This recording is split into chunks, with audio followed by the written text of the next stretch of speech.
মোৰ কাষত ইতিমধ্যে উপস্থিত আছে অভিনেতা কমল লোচন। ইতিমধ্যে তেখেতে এইবাৰ হেঙুল থিয়েটাৰত চুক্তিবদ্ধ হৈছে আৰু হয়তো থিয়েটাৰত এবাৰ পোনপ্ৰথমবাৰৰ বাবে অভিনয় কৰিছে।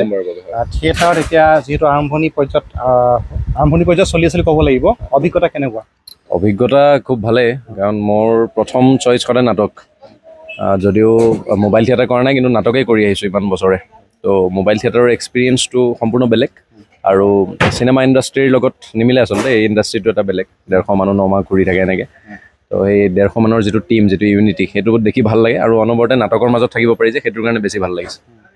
আৰু আমি আৰু এটা বস্তু দেখিবলৈ পাইছোঁ শেহতীয়াকৈ, নাটক কৰি থকাৰ সময়ত যিমানখিনি কষ্ট হৈছে, নাটক শেষ হোৱাৰ পিছতো গ্ৰীণ ৰুমতো একেটা কষ্টই পৰিলক্ষিত হৈছে। কি ক'ব এই ক্ষেত্ৰত? কষ্ট নহয়, মানে কষ্টটো কৰিবই লাগিব আৰু নাটকত, কিন্তু এই পিছৰ যিখিনি বস্তু এইখিনি আচলতে অকণমান দিগদাৰ হয় গৰমত, কিন্তু মানুহৰ এই মৰমখিনি আৰু সেইখিনি তেওঁলোকক সন্মানটো দিবই লাগিব। তেওঁলোকে সন্মান সহকাৰে আমাক চাবলৈ আহিছে, তেওঁলোককো আমাৰ সন্মান দিয়াটো দৰকাৰ আছে। মই যিহেতু দৰ্শকে হয়তো বুজি নাপাব পাৰে, মই বুজাই দিছোঁ। নাটক 2 ঘণ্টা সময় নাটক কৰাৰ পিছত গ্ৰীণ ৰুমত আহি যেতিয়া কাপোৰ সলনি কৰে, তাৰ পিছতো কিন্তু শান্তি নাপায়। প্ৰায় 1-1.5 ঘণ্টা সময় চাগে পুতলাৰ দৰে থিয় হৈ থাকিবলগীয়া হয় ফটো মাৰোঁতে। মই নিজে দেখিছোঁ কাৰণে আজি কৈছোঁ। ঠিক আছে, মই এতিয়া এটা বিশেষ প্ৰসংগলৈ আহিম। যিহেতু এইবাৰ ভ্ৰাম্যমাণৰ যথেষ্ট বিতৰ্ক হোৱা দেখিবলৈ পোৱা গৈছে। এনেকুৱা ধৰণৰ বিতৰ্ক হৈছে, এনেকুৱা ধৰণৰ আলোচনা হৈছে যে ভ্ৰাম্যমাণে প্ৰকৃত মৌলিকতাৰ হেৰুৱাই চাৰ্কাছলৈ পৰিণত হৈছে নেকি, বা আনন্দ মেলালৈ পৰিণত হৈছে নেকি, এনেকুৱা ধৰণৰ যথেষ্ট বিষয় উত্থাপিত হৈছে। লগতে প্ৰাৰম্ভিক পৰ্যায়তে কেইবাটাও এনেকুৱা দুৰ্ঘটনা আমি দেখিবলৈ পাইছোঁ। এই ক্ষেত্ৰত এজন অভিনেতা হিচাপে কি ক'ব, বা এইখিনি ক্ষেত্ৰত হেঙুল থিয়েটাৰ কিমান ব্যতিক্ৰম?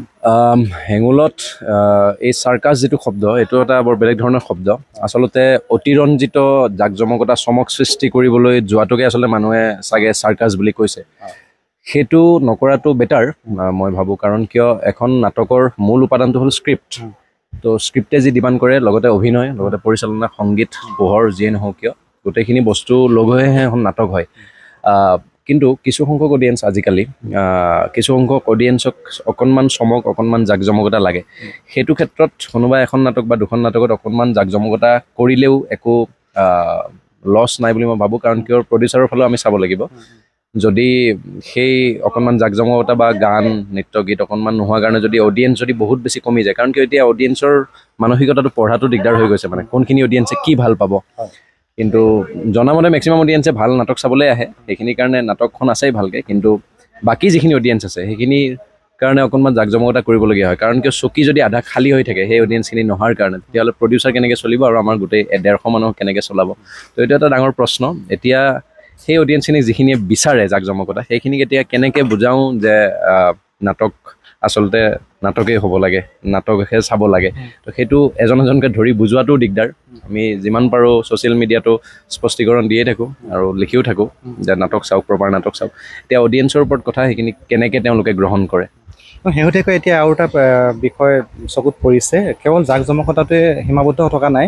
এতিয়া নাটক চাবলৈ অহা দৰ্শকো যথেষ্ট নিজৰ দৰ্শক বৃদ্ধি পাইছে, সেইটো ভাল কথা। কিন্তু দৰ্শকেও এতিয়া চিন্তা কৰিবলগীয়া হৈছে, যিহেতু কেইবাটাও দুৰ্ঘটনা সংঘটিত হৈছে, দৰ্শক আঘাতপ্ৰাপ্ত হৈছে। এই ক্ষেত্ৰতো কিন্তু অনাগত সময়ত ভ্ৰাম্যমাণৰ যথেষ্ট চকু দিবলগীয়া আছে। এই ক্ষেত্ৰত কি ক'ব? আঘাতপ্ৰাপ্ত মানে টেকনিকেল ইছ্যু কিছুমানৰ কাৰণে, আচলতে ফল কিছুমানৰ কাৰণে এনেকুৱা প্ৰব্লেম হয়। গতিকে তেনেকুৱা আঘাতপ্ৰাপ্ত হ'বলগীয়া ষ্টাণ্ট নকৰাটো বেটাৰ বুলি মই ভাবোঁ। প্ৰপাৰলি নাটকখনত গুৰুত্ব দিলে যথেষ্ট ভাল। এখন ভাল নাটক মানুহে ৰিলেক্স হ'বলৈও আহে। তো নৃত্য গীত থাকিব পাৰে তাত, কিন্তু এখন ভাল নাটক দেখুৱাব লাগে আচলতে। তেনেকুৱা মানুহৰ হাৰ্ম হোৱা, অডিয়েঞ্চখিনিৰ হাৰ্ম হোৱা কাম নকৰাটো বেটাৰ বুলি মই ভাবোঁ। আৰু শেহতীয়াকৈ এগৰাকী অভিনেত্ৰীৰ কাপোৰ পৰ্যন্ত খহি গৈছিলে, সেইখিনি ক্ষেত্ৰতো যথেষ্ট নিশ্চয় গুৰুত্ব দিয়াৰ প্ৰয়োজন আছে। গুৰুত্ব দিয়াৰ প্ৰয়োজন আছে। এইটো মানে এটা সাধাৰণ মিষ্টেক হ'ব পাৰে, কাৰণ কিয় বহুত দৌৰাদৌৰি হয় থিয়েটাৰত নাটক কৰি থাকিলে। এখন ষ্টেজৰ পৰা এখন ষ্টেজত যাবলৈ কেতিয়াবা 10 ছেকেণ্ড সময় পায়, আৰু গৈ বেলেগ মুডত বেলেগ প্ৰপাৰ্টি লগত লৈ পেলাই যাবলগীয়া হয়। তো তেনেকুৱা অৱস্থাত কেতিয়াবা কাটচিত তেনেকুৱা পৰ্যায় আহিব পাৰে, কেতিয়াবা হৈ যাব পাৰে। সেইটো মানে জাকজমকতা বা আধুনিকতাৰ লগত কোনো ধৰণৰ ৰিলেশ্যন নাই সেই বস্তুটো। আৰু তেনেকুৱা হোৱাটো মানে এটা মৌলিক অধিকাৰ বুলিয়েই ক'ব লাগিব। কেতিয়াবা হৈ যাব পাৰে, মানে সেইটো যিমান পাৰি আমি কণ্ট্ৰল কৰিবলৈ চেষ্টা কৰোঁ। এইখিনি ক্ষেত্ৰত হেঙুল থিয়েটাৰ কিমান ব্যতিক্ৰম বুলি ভাবে? হেঙুলৰ কথা অলপ বেলেগ, কাৰণ কিয় হেঙুলৰ লগত মই যদিও এই বছৰ থিয়েটাৰত এক্টৰ হিচাপে জড়িত হৈছোঁ, কিন্তু হেঙুল টিমটোৰ লগত বহুত আগৰ পৰা জড়িত, বাবলুদাৰ লগতো। তো বাবলুদাৰ চিন্তাধাৰাখিনি অকণমান বেলেগ পাওঁ, সদায় অকণমান পৃথক পাওঁ। তেখেতে জাকজমকতাতকৈ নাটকক বেছি গুৰুত্ব দিয়া যেন অনুভৱ হয় মোৰ, আগৰ পৰা যিমান নাটক চাইছোঁ।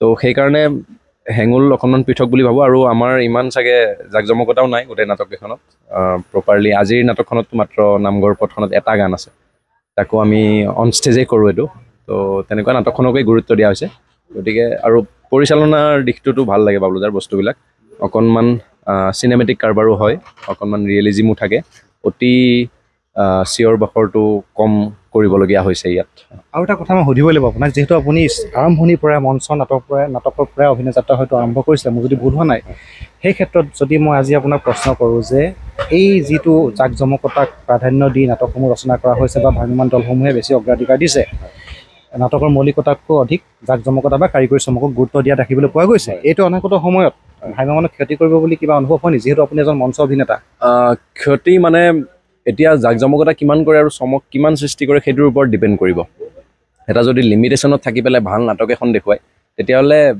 অকল গেলেৰী অডিয়েঞ্চখিনিয়ে নহয় গোটেইখিনি অডিয়েঞ্চে নাটকখন চাই ভাল পাব আৰু এইটো ক্ষেত্ৰত আমাতকৈও বেছি যিসকল জ্যেষ্ঠ আছে আগৰ পৰা অভিনয় কৰি আহিছে থিয়েটাৰ আমিতো নতুন আমি কিবা এটা ক'বহে পাৰোঁ সেইটো সলাই দিব নোৱাৰোঁ পটককৈ কিন্তু সেই জ্যেষ্ঠসকলে অকণমান আগভাগ ল'ব লাগিব তেওঁলোকেও নাটকাৰ পৰিচালক তেওঁলোকৰ মালিক পক্ষক ক'ব লাগিব যে এনেকৈ আমি ভালকৈ নাটক কৰোঁ গোটেই টিমবিলাকে যদি একমত হয় তেতিয়াহ'লে নিশ্চয় ভাল দিন আকৌ আহিব মানে ভাল দিন এতিয়াও আছে কিন্তু আৰু ভাল দিন আহিব শেষত মই বেলেগ এটা প্ৰসংগলৈ আহিম যিহেতু এখন চুপা ছবি নামৰ ৱেব ছিৰিজ যথেষ্ট সলনি সৃষ্টি কৰিছিলে ছ'চিয়েল মিডিয়াতে হওক বা ইউটিউবত যথেষ্ট জনপ্ৰিয় হৈছিলে আৰু সেই চুপা ছবি ৱেব ছিৰিজখনত এটা সামান্য কিছু দৃশ্যাংশত আপোনাক দেখিবলৈ পোৱা গৈছিলে আৰু শেষত বিশেষকৈ এটা আপোনাৰ লুকটো তাত দেখিবলৈ পোৱা গৈছিলে সেই লুকটোৰ পৰা দৰ্শকে বাট চাই আছে যে ছিজনটোত কমল লোচনে তাত আহিব নেকি অলপ কিবা আভাস দিব নেকি দৰ্শকক ছিজনটোত আহিম চাগে কিন্তু এতিয়াই শ্বুটিং হোৱা পচিবল নহয় থিয়েটাৰ কৰাৰ পিছতে অহা বছৰহে সেইখন ৰিলিজ হ'ব এতিয়াই হোৱা নাই এতিয়া আমি দৰ্শকক ক'ব পাৰোঁ যে চুপা ছবি